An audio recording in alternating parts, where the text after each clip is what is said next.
The Microsoft logo. Dozens of colorful panels and different textures undulate across this background. Microsoft logo. Ability Summit.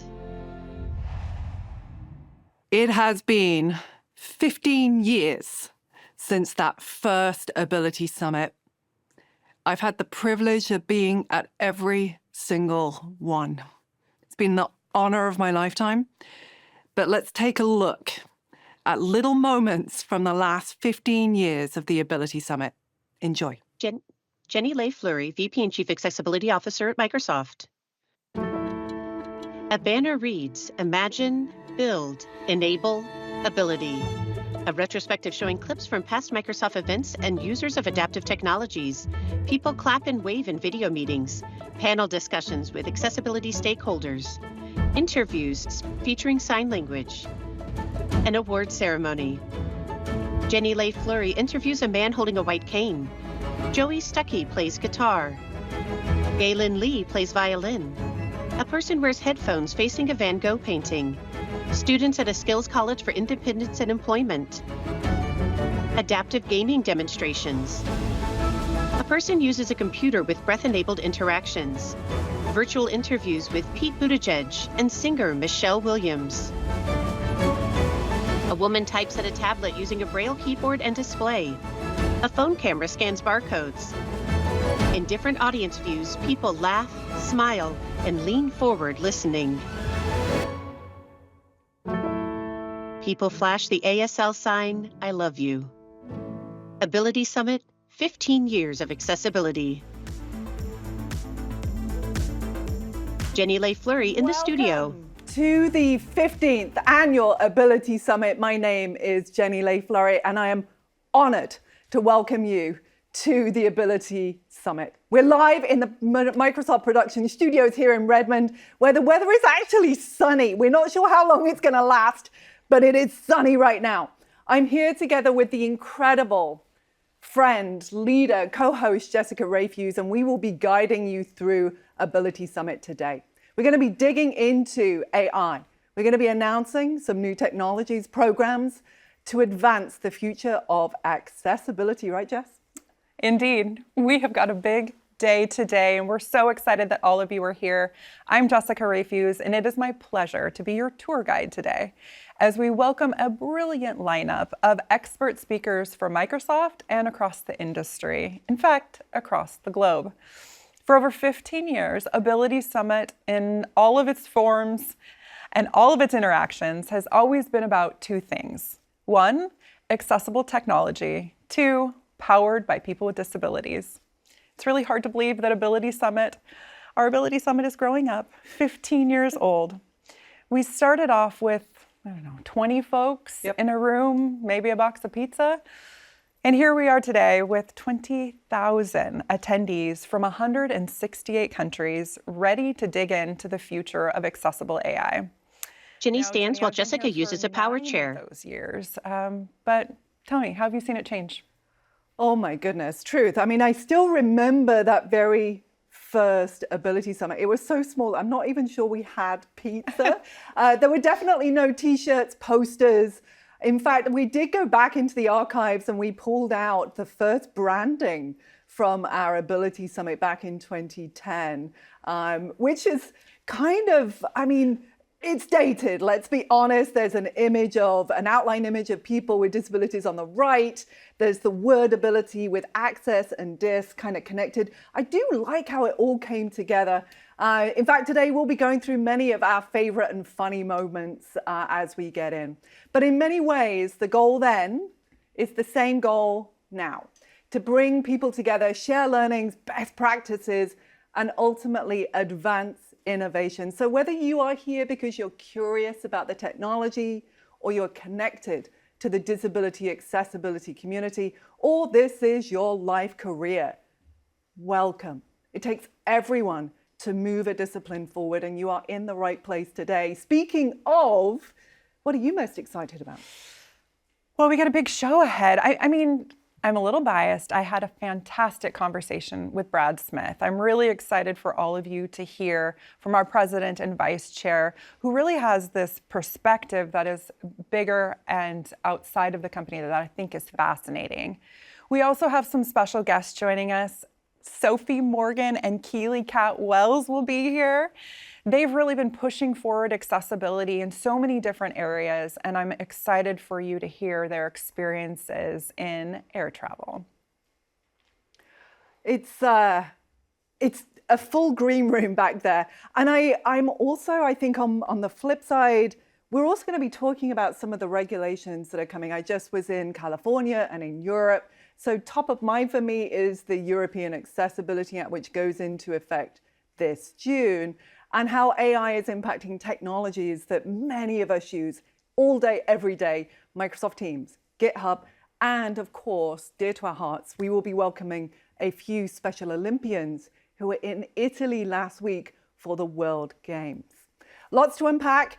For those that have joined us in previous years, yes, there will be t-shirts.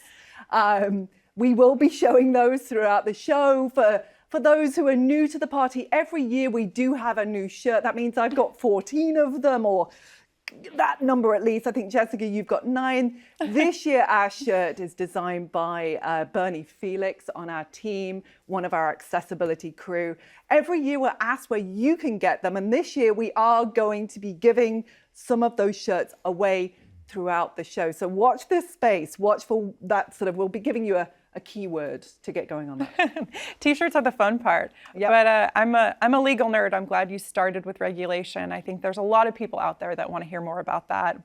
But before we get started, let's go over some of the accessibility considerations that this amazing team behind the cameras has put into effect this year. The event platform provides optional captioning in English and 30 other languages. Now, if you want to visit the audio description channel, you can have those professional descriptions throughout the keynote. Just select audio description button or closed caption button on the video player. And we want to hear from all of you. So head to social, #AbilitySummit. And right here on the platform, you can use that interactive chat to share your thoughts, your experiences. We want it all. We want to see what you're excited about. So let us know. We've got moderators who will be answering throughout, and if the chat is distracting, if it gets a little overwhelming, we totally get it. You can hide the chat option in the settings. All right, now it's your turn. Let us know, what are you most excited about for Ability Summit 2025? Reach us with #AbilitySummit.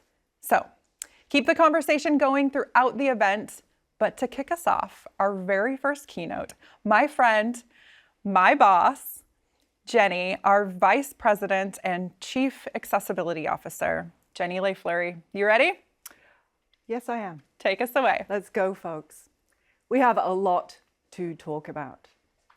A lot of what we're going to be celebrating today, yes, is a little touch of history in multiple different ways. In fact, Microsoft is celebrating a huge milestone in just 18 days' time. Its 50th anniversary as a company, started by Bill Gates and Paul Allen, originally called Micro-Soft, to create software for then the revolutionary Alta 8800, one of the very first personal computers, and their vision to put a computer on every desk in every home.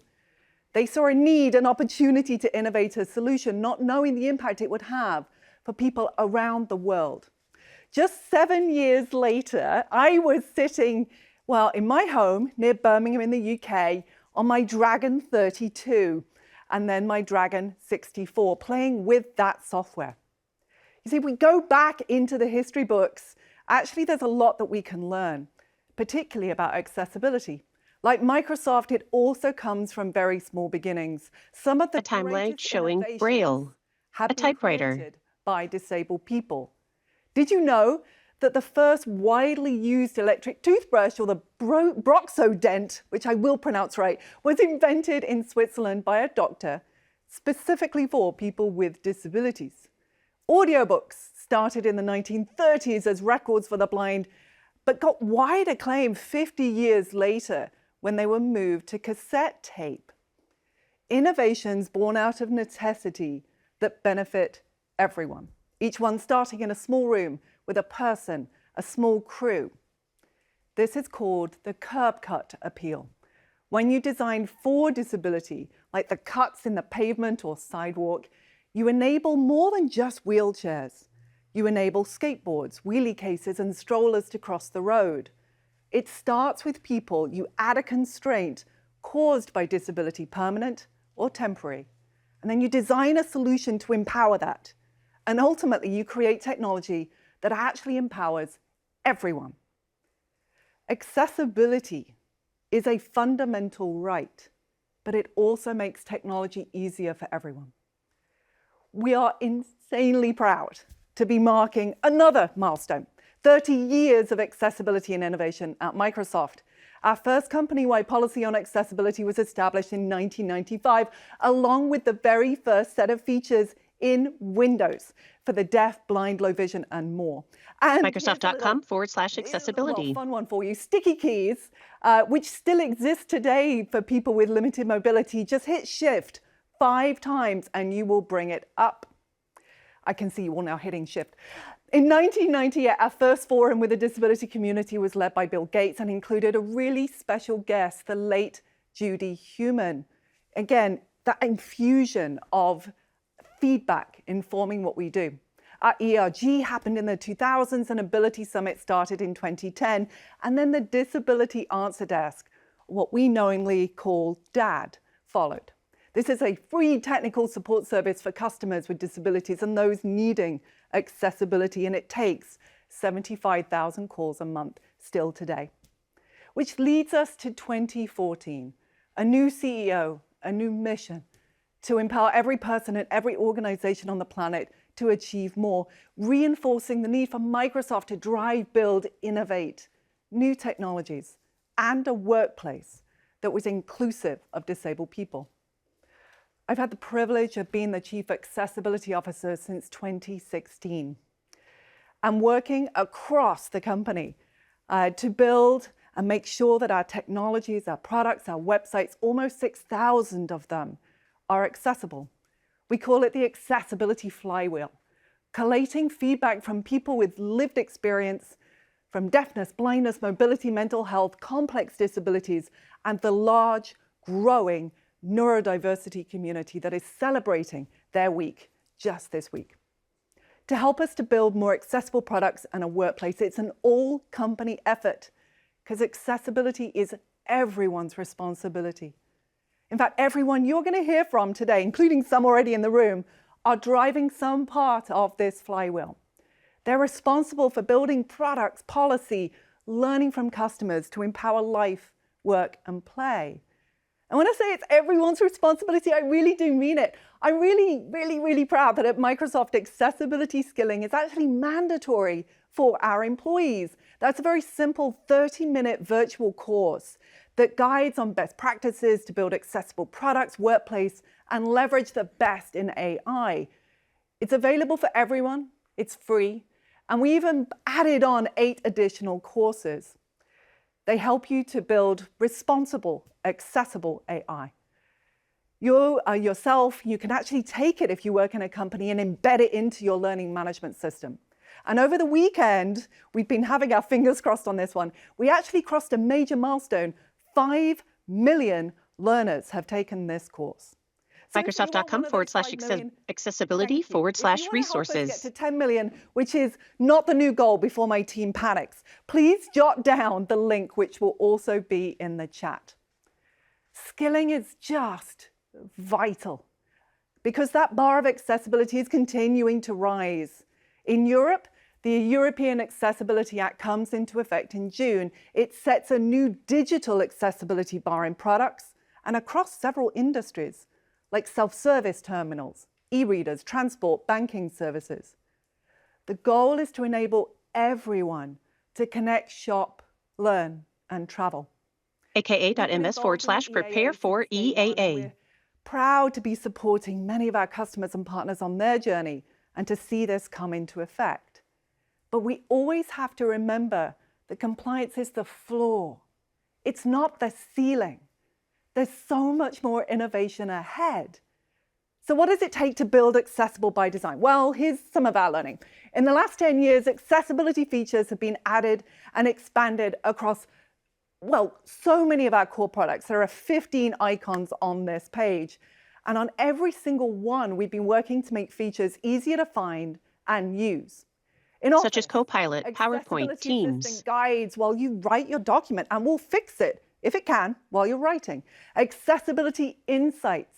You can run a really quick 3-second test while you're building your website. And Xbox, because we love to game, will help consume what's happening in the game. And will even, my favorite feature, make a spider appear less scary for those with arachnophobia. She points to herself. One of the biggest things I think we've done, though, was with Windows 11. We focused on discoverability, making it really easy to turn on accessibility and find it. In fact, within you settings, can just search for the word accessibility or hover next to Wi-Fi because it's right there. Or here's a fun one for you. You can just hit the shortcut Windows key U with features for everyone. We're now going to see, well, how these technologies are starting to have an impact, because accessibility features make technology work for you. They make technology easier. And we're beginning to see how this is reflected in how customers are using Microsoft technologies around the world. I'm really proud to announce these numbers. Over 10 million people are now using Edge every month to have the web read aloud. Over 1 million people every month are using Immersive Reader, designed for dyslexia, to make reading a web page easier. It's not just the software. Hardware is just as important. And over the years, we've invested in adaptive and accessible accessories, a journey that started with the adaptive controller in 2017, which we have on the bookshelf. Then we had the adaptive accessories, our smallest ever mouse. And in the last year, a Surface trackpad designed for people with limb difference, and a keyboard for folks with low vision. Today, that journey continues. I'm going to tease you here. You do not want to miss our gaming segment with Rowan Sones. And it's not just the hardware, it's the box they come in. How many times have you received a gift, a toy, a device, only to struggle with the plastic clamshell? One piece of tape pulls the box and it opens. And open it independently. Our design team will be here today talking about designing accessible, sustainable boxes, launching a brand new guidebook that details all their wisdom and free to download. Handles pull the products out. To this moment, the era of AI. And this is going to be the theme throughout today. How can AI help us? Well, there's 3 ways where we're seeing already the impact. Firstly, shifting left, empowering developers to build accessible code right from the start. Amanda Silver will be here to share new examples that you can honestly play with today. Number 2, supercharging accessibility features that will save you time, reduce cognitive load, and make everyday tasks easier. And 3, changing paradigms, innovating for the future. Already we're seeing huge shifts in speech, vision, and multimodal understanding. So let's start with those enhancing of features, and maybe a little bit of a tiny story. When I started at Microsoft back in London, working on Hotmail, my working day centered on a product called Link Communicator. Now, as a deceptively deaf person, I needed accommodations, and eventually I asked for them, captioning and sign language. But I had to request them 48 to 72 hours in advance, and there was no flexibility if that meeting changed. As a result, I would volley between a caption screen or the call, or rely on my colleagues for meeting notes and actions. It was a constant battery drain. 20 years on, Microsoft Teams. I can now pick and always have my sign language interpreter visible. I can run a live transcript. I can turn on captions. I can use Copilot to generate meeting notes or meeting insights. I can even change the captioning or verbal language output. There's more coming, but it's leveraging AI to understand and adapt to what you need. It's also shaping Dad, the Disability Answer Desk, and technical support. We've been partnering with these guys since 2017. Their service uses the camera and sighted volunteers to help blind and low vision with daily tasks. Turns out, when we can see a technical problem, not that they ever happen, no technical problems on Microsoft, but if we do see it, we can solve it more quickly. Logo, Be My Eyes, and Microsoft. AI. And instead of calling, AI is doing the work, and 50% of the time, solving the issue without the need to speak to anyone. It's reduced our call volume by 20%, and it empowers independence for blind and low vision to be able to get quick resolution to their technical issues. And then the last piece, where you actually leveraging some of the data that Be My Eyes has collated to help train AI with consent and with privacy always in mind. We're training AI to better understand canes, braille, guide dogs, and the use of technology by blind people, tackling bias and making data more disability representative. In fact, a couple of years ago, we also built a tech coalition with Apple, Amazon, Google, and Meta, and asked the University of Illinois to help to focus on speech recognition. We're a couple of years in on this one, and there's been an enormous impact. We've gathered all these voices thanks to nonprofits like Team Gleason, people with ALS, Down syndrome, Parkinson. We pulled that in, and we put that data in trained AI and Microsoft Azure. And it's improved accuracy of speech recognition by between 18 and 60%. The work to improve AI data continues, and all of these are in product today. But let's just focus in the last minute on the future. What is on the horizon? And are we starting to move into that third bucket, innovate? And the answer, yes. Like anything new, we've got to be principled. And you're going to hear later from our Chief Responsible AI Officer for Product, Sarah Bird, but 3 areas that we're excited about: speech synthesis, vision and image descriptions, and video. Speech synthesis, Toby, thrilled to announce today that they are integrating Microsoft Neural Voice, spelled T-O-B-I-I, AI speech into their assistive communication solutions, giving people an AI-powered feature and a more personal option for people who use assistive communication devices. They're available in 50 languages. No more robot voice. You can pick the one that works for you. And then second, image descriptions, essential for the blind. I put up on this screen a really gnarly chart. It's kind of full of colors. It's got logos. It's the Microsoft Q1 FY25 income statement. It's a great MBA chart that's really hard to comprehend for everyone. A year ago, I actually put up a picture of some animals and we asked AI to describe it. But we're going to take this a little bit further, and we're going to see if AI can now understand a super complex chart like this one.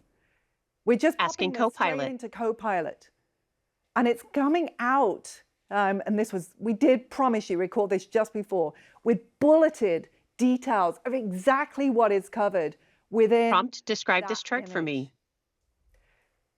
It's incredible to think about the level of fidelity of what AI is now providing. And that's also what we're seeing as we look at video. In Seeing AI, we have just launched a brand new feature to enable audio descriptions. Audio descriptions are essential to understand videos and movies, and less than 1% of content is actually audio described today. That's because it takes incredible experts to do it. But can we leverage AI to help accelerate that? Well, the answer is yes. I'm actually going to play what comes out of this video, which is a girl taking a puppy out of a box. A child wearing a yellow sweater is sitting in front of a blue sofa, holding a pink gift box with a yellow ribbon. The box is open, and the contents are not visible. The video plays. The child lifts a small white dog out of the pink gift box, revealing it to be a surprise inside the box. Kind of fun, right? It's an early feature. I want you to give all of these features a try, all of them helping us to shift left and just improve the experience for everyone. And I'm hopeful that over time we can increase that number from 1% to far more content being audio described. The feature All of used this extended description, powered pausing the by video while it partnership. described it. And so I leave you with gratitude for the many, many organizations and people who have helped us on the journey. I'm really excited to see how AI, how accessibility can help you save your battery power, save you time, and make it easier for you to deliver on whatever you choose to do. There have been many, many people that have partnered with us on this journey. So I think as I close, I want to show you an example from across the coast in New York and how they are leveraging Copilot right now. Roll it. New York City skyline, a title, accessibility plus Copilot, more than one way to work. On the bustle of New York my entire life. Dylan Ballack, Spectrum Designs, on the subway. New York's a fantastic city. I have 2 little ones. That keeps me very busy outside of work, maybe sometimes inside of work too, right? I have a little dog too. That's like my 3rd child. Igo Salova, Account Support Specialist at EY. I volunteered quite a bit with the Boston College Westchester Alumni Association. I'm also a right above knee amputee since birth, so I have limb loss. I serve on a nonprofit here in New York called Aspire. I also coach my daughter's CYO basketball team, and on Tuesday nights I play cornhole with the 914 Baggers up in Westchester County. Greg Mihal, Functional Relationship Manager at Nestle IT. My day can really vary. It could be an escalation call if something is broken. It could be a conference call with my IT colleagues. It could be a workshop on a new technology that's coming out. Really, every day could be its own journey. Views of New York City in daytime. Kat Sush, Principal Technical Architect at Microsoft. I do spend a lot of time with customers. Usually they're all-day meetings. Take one. Interviews inside a sun-filled industrial space. I do a lot of work with them to prepare for those meetings. Using Copilot with my hearing aids has been a huge benefit to me. From transcripts and closed captioning, Copilot has saved me a lot of time. Dylan. I think accessibility is everything. At Spectrum Designs, we have 77 employees, 65% are on the autism spectrum. Tools like Copilot are going to be the great equalizer because it's really helping people who wouldn't have been able to perform certain tasks in the past, perform them and perform them efficiently. Igo. Copilot's making everything more accessible, even for people that are not tech savvy. If I'm intimidated by a code, now I have Copilot. Copilot is like having a personal assistant. Greg. I'm often asked a lot of questions on new technology, on problems that are happening now, on escalations. Truth be told, I'm not the expert in everything. So Copilot is a wonderful way for me to ask a question in there, educate myself, save time, and look great in the same turn. The time that I'm saving really helps me reinvest time to be able to get home to my kids and family quicker. Dylan. When I was a kid, I used to play on like the Windows XP computer, and I thought that was like the peak of technology. And now it's a whole different world. Whether it be neurodiversity or hearing or loss of sight, Copilot has a benefit in some manner. I think about 2 years ago, it was just totally different than what it is today. That's the most important thing, including neurodivergent people and giving an opportunity to be who they are. I think it's very important for all of companies. People all learn and work in different ways. So I think Copilot's really wonderful as a way to help everybody. Accessibility is one of the greatest assets that any organization can tap into. There are some incredible people out there that are just not being given the chances that they deserve. But if you were to stop and give them a chance, they would blow you away with their talents, with their creativity, with what they can do. In animation, colorful, undulating bands frame the words, "Thank you for participating, and there's more to explore." Discover other resources in the top navigation bar.